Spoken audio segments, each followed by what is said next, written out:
خوش آمدید۔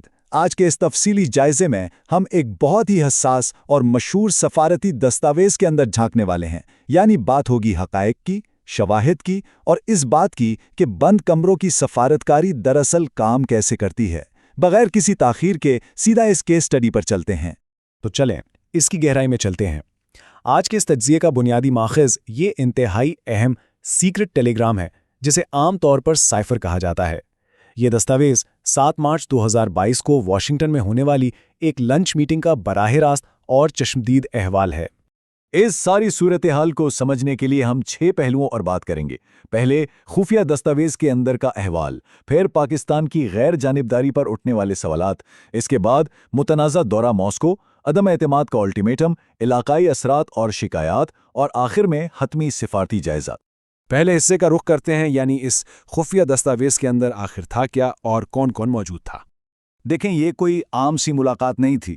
ایک طرف امریکی محکمہ خارجہ برائے جنوبی اور وسطی ایشیا کے اعلیٰ ترین حکام بیٹھے تھے، اسسٹنٹ سیکرٹری ڈونلڈ لو اور ڈپٹی اسسٹنٹ سیکرٹری لیس وگوری، اور ان کے سامنے تھی واشنگٹن میں پاکستان کی سفارتی قیادت، یعنی اس وقت کے پاکستانی سفیر، ڈی سی ایم اور کونسلر قاسم۔ تو یہ دو ملکوں کے درمیان ایک باقاعدہ اور اعلیٰ ترین سطح کا سفارتی تبادلہ خیال تھا۔ آگے بڑھتے ہیں دوسرے حصے کی طرف، جہاں پاکستان کی غیر جانبداری پر سوالات اٹھائے گئے۔ اور یہ سلائیڈ بڑی شاندار طریقے سے ایک بہت بڑے تضاد کو نمایاں کرتی ہے۔ امریکہ اس غیر جانبداری کو جارحانہ غیر جانبداری کا نام دے رہا تھا اور اسے سیدھا سیدھا اسلام آباد کے اس وقت کے اندرونی سیاسی ڈراموں سے جوڑ رہا تھا۔ لیکن دوسری طرف پاکستان نے اس کا بھرپور دفاع کیا اور اسے باقاعدہ سخت ادارہ جاتی مشاورت کا نتیجہ قرار دیا، جس کا واحد مقصد تمام فریقین کے ساتھ بات چیت کے راستے کھلے رکھنا تھا۔ تیسرا حصہ، وہ خاص واقعہ جس پر سب سے زیادہ گرما گرمی ہوئی، یعنی متنازع دورہ ماسکو۔ یہاں سائفر میں درج 2 بالکل ہی مختلف ٹائم لائنز سامنے آتی ہیں۔ امریکی تاثر یہ بن رہا تھا کہ پاکستانی وزیر اعظم کے اس دورے کا پلان بیجنگ اولمپکس کے دوران بس اچانک ہی بن گیا، کیونکہ پیوٹن سے ملاقات نہیں ہو پائی تھی۔ لیکن پاکستانی سفیر نے اسے سختی سے مسترد کر دیا کہ یہ منصوبہ تو پچھلے کئی سالوں سے زیر غور تھا، یہ ایک باقاعدہ ادارہ جاتی عمل تھا، اور سب سے اہم بات، یہ دورہ روسی حملے کے شروع ہونے سے پہلے ہی طے پا چکا تھا۔ اسی دوران ایک اور زبردست سفارتی رگڑ دیکھنے کو ملتی ہے۔ سفیر نے بجا طور پر نشاندہی کی کہ اسی وقت یورپی رہنما بھی تو ماسکو جا رہے تھے، لیکن دستاویز بتاتی ہے کہ امریکہ نے اسے بالکل مختلف عینک سے دیکھا۔ ان کے نزدیک یورپی رہنما تو تنازع حل کرنے گئے تھے، لیکن پاکستان کا دورہ صرف اور صرف 2 طرفہ اقتصادی وجوہات کی بنیاد پر تھا۔ یہ ایک انتہائی واضح فرق تھا جو امریکہ کر رہا تھا۔ اور اب ہم پہنچتے ہیں اس پوری دستاویز کے کلائمیکس پر۔ چوتھا حصہ، عدم اعتماد کا الٹیمیٹم۔ اب ذرا اس بات پر غور کیجیے گا، ماخذ سے لیا گیا یہ براہ راست اقتباس انتہائی دھماکہ خیز ہے۔ ڈونلڈ لو کا کہنا تھا کہ میرا خیال ہے کہ اگر وزیر اعظم کے خلاف عدم اعتماد کی تحریک کامیاب ہو جاتی ہے تو واشنگٹن میں سب کچھ معاف کر دیا جائے گا۔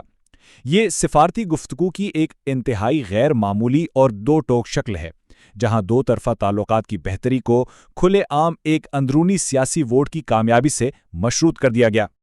اور اسی اقتباس کا اگلا حصہ کچھ یوں ہے کہ بصورت دیگر میرے خیال میں آگے چلنا مشکل ہوگا۔ سچی بات یہ ہے کہ مجھے لگتا ہے کہ یورپ اور امریکہ کی طرف سے وزیر اعظم کی تنہائی بہت مضبوط ہو جائے گی۔ یہ الفاظ خود بولتے ہیں کہ اگر اسلام آباد میں سیاسی صورتحال نہ بدلی تو عالمی تنہائی کے خطرات کس حد تک حقیقی اور اس میٹنگ میں زیر بحث تھے۔ اس کے بعد تصویر کا دوسرا رخ دیکھتے ہیں۔ 5واں حصہ، علاقائی اثرات اور پاکستانی شکایات۔ میٹنگ میں پاکستانی سفیر نے صرف دفاع ہی نہیں کیا بلکہ شکایات کی پوری ایک فہرست بھی میز پر رکھ دی۔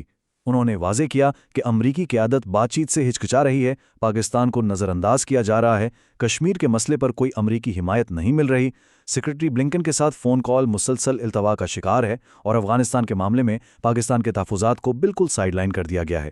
یعنی 2 طرفہ تعلقات کی توقعات مکمل طور پر یک طرفہ ہو کر رہ گئی تھیں۔ تو یہاں سمجھنے والی سب سے اہم بات یہ ہے کہ دستاویز میں واضح طور پر لکھا ہے کہ امریکہ نے اقوام متحدہ کے ووٹ کے معاملے میں خطے کے 2 اہم ممالک بھارت اور پاکستان کے لیے بالکل الگ الگ پیمانے استعمال کیے۔ بھارت کے فیصلے کو چین کے تناظر میں دیکھا گیا اور ان کے طلباء کے انخلاء کا جواز بھی تسلیم کیا گیا، لیکن حیران انگیز طور پر پاکستان کے فیصلے کو سختی سے تنقید کا نشانہ بنایا گیا اور اسے براہ راست ملکی قیادت کی تبدیلیوں کے ساتھ جوڑ دیا گیا۔ اور اب ہم چلتے ہیں اپنے چھٹے اور آخری حصے کی جانب، حتمی سفارتی جائزہ۔ میٹنگ ختم ہونے کو تھی اور ڈونلڈ لو کی جانب سے یہ حتمی تنبیہ ریکارڈ کا حصہ بنی کہ میں کہوں گا کہ اس نے پہلے ہی ہمارے تعلقات میں ایک دراڑ ڈال دی ہے، ہمیں کچھ دن انتظار کرنا چاہیے کہ کیا سیاسی صورتحال بدلتی ہے۔ یہاں سفارتی دراڑ کو ایک بار پھر واضح الفاظ میں اندرونی سیاسی تبدیلیوں کے انتظار کے ساتھ نتھی کر دیا گیا۔ پیغام بالکل صاف تھا کہ جب تک سیاسی صورتحال واضح نہیں ہوتی، تعلقات کا مستقبل یوں ہی داؤ پر لگا رہے گا۔ یہاں اس میٹنگ کے حوالے سے سفیر کا ایک مشاہدہ بہت اہمیت کا حامل ہے۔ سفیر نے خاص طور پر نوٹ کیا کہ یہ باتیں یوں ہی اچانک گفتگو کے بہاؤ میں نہیں نکل گئیں۔ ڈونلڈ لو نے بار بار اس بات پر زور دیا کہ اس سخت پیغام کے پیچھے وائٹ ہاؤس کی واضح منظوری ہے۔ اس کا مطلب سیدھا سا یہ ہے کہ یہ کوئی وقتی رد عمل نہیں تھا، بلکہ اعلیٰ ترین سطح سے منظور شدہ باقاعدہ ایک سفارتی پالیسی کا حصہ تھا۔ اور آخر میں یہ اہم ترین دستاویز پاکستانی سفیر کے اس باضابطہ اور حتمی جائزے پر ختم ہوتی ہے۔ ان کا لکھنا تھا کہ واضح طور پر ڈان نے پاکستان کے اندرونی سیاسی عمل پر حد سے بڑھ کر بات کی ہے، ہمیں اس پر سنجیدگی سے غور کرنے اور اسلام آباد میں امریکی ناظم الامور کو مناسب ڈیمارش دینے پر غور کرنے کی ضرورت ہے۔ یہ الفاظ اس ملاقات کے نتیجے میں پیدا ہونے والے شدید سفارتی تناؤ کی مکمل عکاسی کرتے ہیں۔ ان تمام دستاویزی ثبوتوں اور خام سفارتی حقائق کو جاننے کے بعد ایک سوال ذہن میں ابھرتا ہے، اور وہ یہ کہ بین الاقوامی سفارتکاری اور ایک خود مختار ملک کی اندرونی سیاست کے درمیان لکیر آخر کہاں کھینچی جاتی ہے؟ اس طرح کی درپردہ سفارتی ملاقاتوں کے احوال اس سوال کو مزید الجھا دیتے ہیں۔ خیر، اس تفصیلی تجزیے میں ہمارے ساتھ شامل رہنے کا بہت شکریہ۔ اس سوال پر ضرور سوچیے گا، کیونکہ اس کا جواب تلاش کرنا واقعی بہت اہم ہے۔